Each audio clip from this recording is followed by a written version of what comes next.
Hello, welcome back to my channel.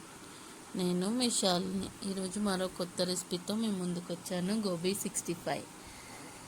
దానికోసం మనం ఒక గోబీని తీసుకొని చిన్న చిన్న పీసెస్ కట్ చేసి పక్కన పెట్టుకోవాలి. ఒక బౌల్లో కొన్ని వాటర్ తీసుకొని స్టవ్ పైన పెట్టి దాంట్లో కొంచెం ఉప్పు పసుపు వేసి ఒక 2 minutes మరిగిన తర్వాత గోబీని తీసుకెళ్ళి అందులో వేసి ఒక బాయిల్ వచ్చిన తర్వాత పక్కన పెట్టుకోవాలి.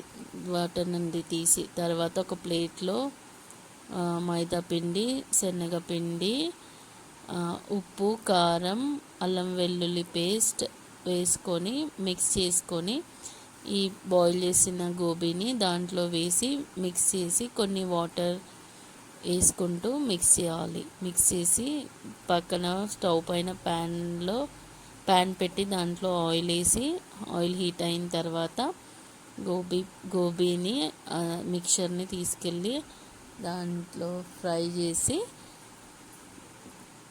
కొంచెం గోల్డెన్ బ్రౌన్ వచ్చే వరకు ఫ్రై చేసుకొని సర్వింగ్ ప్లేట్లోకి సర్వ్ తీసుకుంటే crispy gobi 65 ready. Thanks for watching. Enjoy.